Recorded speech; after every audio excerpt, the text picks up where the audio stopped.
Psalmody is the weapon of the monk. That's quite a phrase, isn't it? It just stops you in your track. It really does, because, my mental image of a monk is, well, it's quiet. It's a guy in a robe, maybe tending a garden, definitely not holding a weapon. Right. But this suggests that singing, the act of chanting, was a kind of spiritual warfare. Absolutely.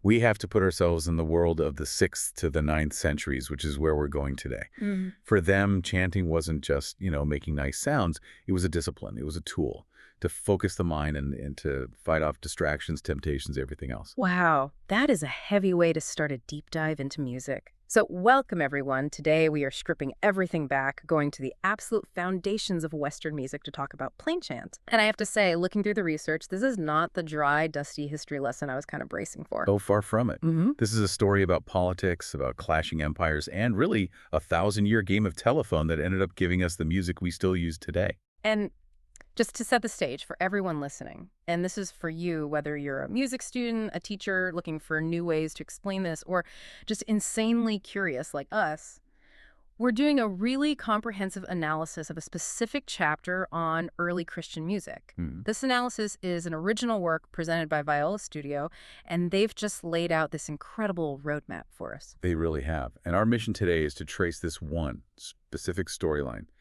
How did the chanting of a small Jewish sect in the Middle East evolve into a standardized global musical system? We're going to get into the nuts and bolts of plain song, the clash of regional styles, and then break down the Mass itself. Welcome to Viola Studio. We are a YouTube channel dedicated to the technical, pedagogical, and artistic development of viola students and instrumentalists. In every episode, our goal is to provide a concise and entertaining analysis. We will explore key themes, the messages of the great masters, and the historical context that shaped the sound of our instrument. Whether you are taking your first steps in the alto clef, or you are a professional seeking a new perspective, there is something for everyone at Viola Studio. Don't miss our upcoming episodes, and remember, There's always time to explore the history and the heart of classical music. I think most of us just assume that church music starts with, the Catholic Church. But you're saying the soundtrack was already playing? Long before. You have to remember, the early Christian church it didn't just appear out of nowhere. It started as a branch of Judaism. So the first Christians, they weren't inventing brand new rituals. They were adapting what they already knew. So the playlist was inherited? In a big way, yes. The whole liturgy, which is really just the structure of the service, it was pulled directly from the synagogue. And the most important piece they kept was the chanting of Scripture. The words weren't just spoken, they were intoned. Why, though? What's the point of chanting instead of just reading it out loud? There's a practical and a spiritual reason. Practically, in a huge stone building with no microphone, chanting carries much better than speaking. Okay, that makes sense. But spiritually, it elevates the text. It separates the holy words from just everyday chatter. Right. But as this new Christian group starts to become its own thing, they must have added some new tracks to the mix. They did. They brought in the reenactment of the Last Supper. That's the seed that grows into the Mass. And they developed what became known as the Divine Office, or the Liturgy of the Hours. I've heard that phrase, Liturgy of the Hours. Honestly, it sounds exhausting. It was incredibly rigorous. It's a schedule of prayer that punctuates every part of the day and night. Matins, lauds, vespers. The monks weren't just singing whenever the mood struck. It was a regimen. It was their entire life schedule. Yeah. And that's where that weapon idea comes back in. It's a discipline. But this is where the story gets really interesting and messy. Christianity spreads out from the Holy Land across the whole Mediterranean. And as it spreads, it splinters, doesn't it? It fragments.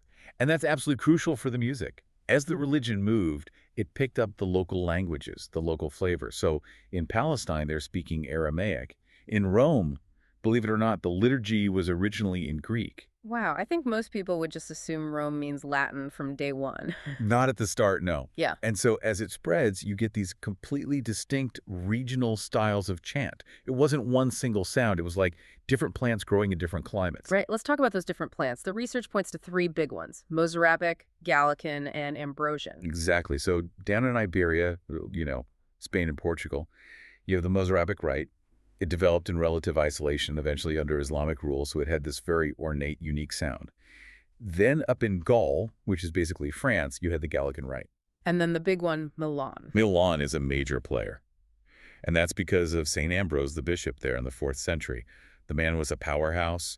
He championed this idea of sacred song, and he's the namesake for Ambrosian chant. So if I'm a traveler in, say, the 6th century, the music in a church in Milan would sound totally different from a church in Spain. The feel would be different, yes. The core idea was the same, unaccompanied voices. But the melodies themselves, the complexity, it was basically a war of the styles. A musical battle royale. And for the most part, Mozarabic and Gallican chant lost. They were either suppressed by Rome or just absorbed. The two that survived in a recognizable form were the Roman and the Ambrosian. Why did Ambrosian chant make it when the others didn't? Was St. Ambrose just that famous? That was part of it. Mm-hmm. But the Milanese were also just fiercely proud of their tradition. They dug their heels in and refused to let Rome just steamroll them.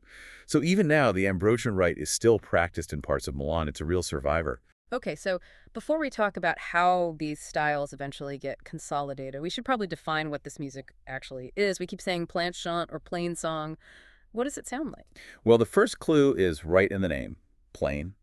It comes from the Latin, cantus, planus. It is strictly monophonic. Monophonic meaning one melody line. Just one melody line. It doesn't matter if there's one monk singing or 100. They're all singing the exact same notes, no harmony, no chords, and absolutely no instruments. It's so stark compared to today. You walk into almost any church now and there's an organ, guitars. None of that. It's just the human voice.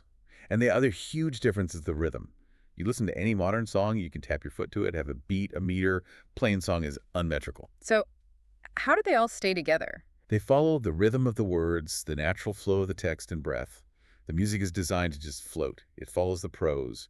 The text is king. The melody just serves it. It creates this feeling of suspended time. It's very atmospheric. But from a technical standpoint, how are they building these melodies? They didn't have major and minor keys like we do. No, that whole concept was centuries away. They were working with the ancient Greek modal system. The Greeks. Always the Greeks. They're everywhere.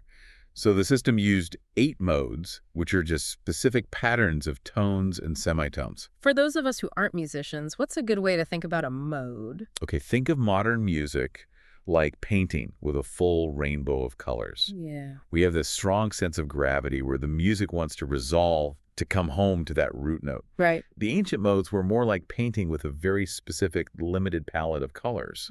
And they didn't have that same gravitational pull. That's why the chant can sound like it's just floating, like it doesn't always have a clear ending, just sort of evaporates. That's a great way to describe it. Now, within this music, there was a specific vocal trick I find so interesting, the melisma. Ah, yes. Melisma. It's a huge part of the sound. It sounds like some kind of medical procedure. It's just the technique of singing a lot of notes on one single syllable of a word. So you take the word alleluia. You could sing it syllabically. Alleluia.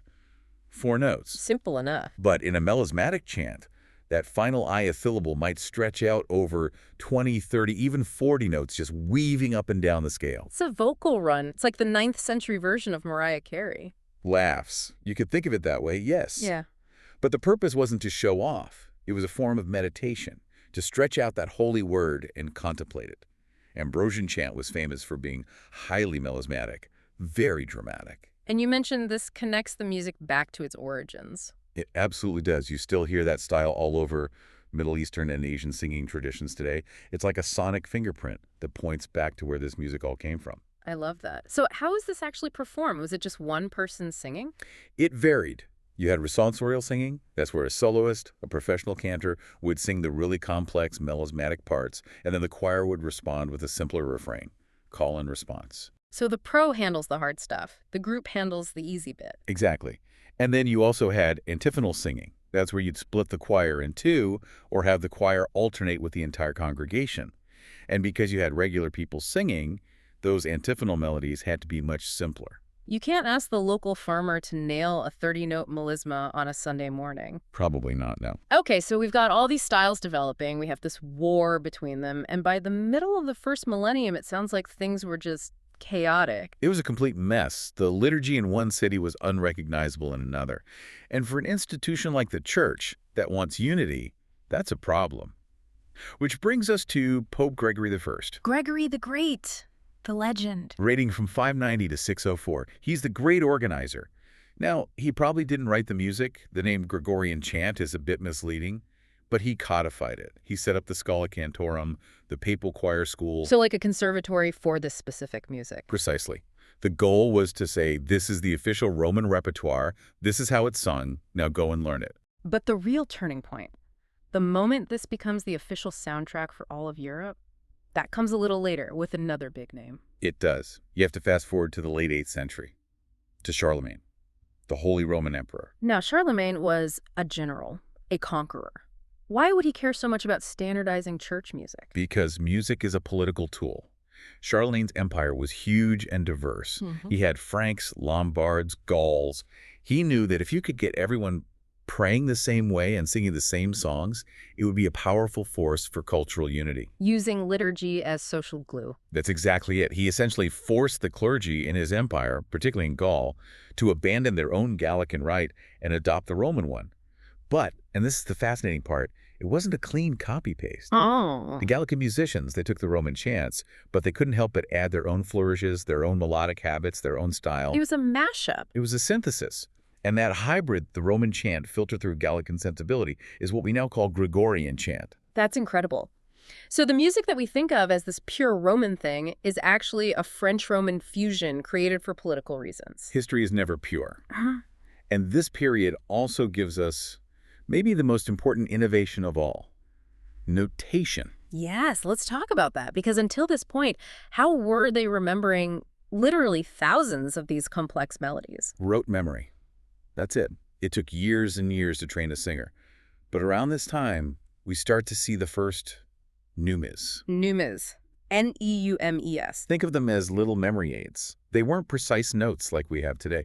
If you look at a 9th century manuscript from someone like the monks in Tuatilo, you see these little dots and squiggles and hooks written above the words. So if I'd never heard the melody before, I couldn't just read it off the page. No, not at all. They didn't tell you the exact pitch. They just gave you the contour. The melody goes up here, dip down here, hold this one a little longer. They were mnemonics to jog the memory of a tune you already knew. Like little personal shorthand notes? Exactly. But it was revolutionary.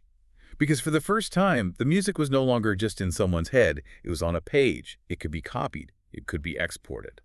Which brings us to the main event, the Mass itself. The Viola Studio analysis really breaks down the structure of the gradual. The gradual is just the name for the book containing all the music for the Mass. And the most important thing to get your head around here is the difference between the proper and the ordinary. Okay, this always trips people up. Let's make it clear. Let's think of the Mass like a weekly TV show. I like it. Go on. Every episode has the same theme song and opening credits, right? It never changes. That's the ordinary. The 5 parts of the text that are the same every single week, no matter what. Okay, got it. But the actual plot of the episode is different each time. You've got your Thanksgiving episode, your Christmas special. That's the proper, the parts that are proper to that specific day in the church calendar. That is a brilliant analogy. So the ordinary is the greatest hits set list. It is. And there are 5 key parts. And the amazing thing is, if you look at where they came from, you can see the entire history of the ancient world embedded in them. Okay, let's do the big 5. Number 1. The Kyrie. The full text is Kyrie Iosnen. Lord have mercy. Wait, that's not Latin. It's not. It's Greek. It's a fossil. A leftover from the first few centuries when the service in Rome was actually conducted in Greek. They switched the whole thing to Latin, but kept that one little bit of Greek right at the beginning. Amazing. Okay, number 2. The Gloria. Yeah. Glory to God in the highest. A big, joyous hymn of praise. But it wasn't always there. It was added in the 7th century, and at first, only bishops could sing it on special holidays. So it was exclusive. Very. It took a while before it became standard for every Mass. Number 3. The Credo. The Creed. I believe in one God. The big statement of faith. Feels like it should have been there from the start. You'd think so, but musically, it was a very late addition. It wasn't officially adopted into the Roman Mass until the year 1014. 1014. That's a millennium after this all began. Liturgy moves slowly. Clearly. Okay, number 4. The Sanctus. Holy, holy, holy. This one is ancient, goes all the way back. Its roots are in the Jewish liturgy of the synagogue. It was there before Gregory, before Charlemagne, before all of it. And the final piece, number 5. The Agnus Dei, Lamb of God. This was added in the 7th century, but here's the twist. It came from a Syrian rite. Syrian? Yes, Syrian monks and refugees brought their traditions with them to Rome, Mm. and this beautiful part of their liturgy was just absorbed into the Roman Mass. Okay, that right there is the aha moment. You think of the Roman Mass as this monolithic, unchanging thing. But when you pull it apart, it's a mosaic. You have a Greek opening, a Syrian prayer, a Jewish core, and the whole thing was standardized by a Frankish emperor. It's completely cosmopolitan, is a map of the entire journey of the early church. That's incredible. So to recap this whole journey then, we started with psalmody as a weapon for the monk. We saw it fracture into all these regional styles, saw Charlemagne and Gregory force it all into one Gregorian standard, and we see that history is literally baked into the words of the Mass. It's an enormous story, and it really is the foundation for almost everything that comes next in Western music. Notation, melody, structure, the seeds are all here. So one last thing before we go, we often hear people wanting to restore pure ancient music. But based on everything we've talked about, does pure even exist in this context? That's the perfect final thought, isn't it? We look at chant and we think of it as this unchanging artifact. But what the source material really shows is a constant living argument. You have the Council of Trent in 1562 trying to ban what they called impure embellishments. Then, centuries later in 1896, you have the monks of Selesmes trying to restore the chant because they thought it had been distorted for centuries. So every era thinks it's the one that's finally getting it right. Exactly. Our idea of what this music is supposed to be is constantly being reinvented. It's not a museum piece. It's a living tradition that keeps changing with the people who sing it. A powerful thought to end on. The music stays alive because we keep arguing with it. Precisely. Well, this has been an amazing trip back in time, and a huge thank you is owed to Viola Studio for the original analysis that really made this deep dive possible. If you're a student, a teacher, or just someone who wants to understand where our music comes from, I really urge you to check out their future podcasts and materials. They just make this complex history so clear. They do. It's a fantastic resource. Thanks for listening, everyone. Go find some Plainchant and see if you can hear the politics, the history, and the weapon of the monk inside it. We'll see you on the next deep dive. Thank you for joining us, and we hope this summary and analysis have been of great help to you. Please remember that this is only a summary and can never replace the book itself. Therefore, we invite you to truly immerse yourself in the work by reading the original text. If this content was useful to you, please consider subscribing to the channel and hitting the notification bell. Remember, you can share this video with your friends to help our community continue to grow. Warmest regards, and remember, there is always time to learn and explore the world of classical music.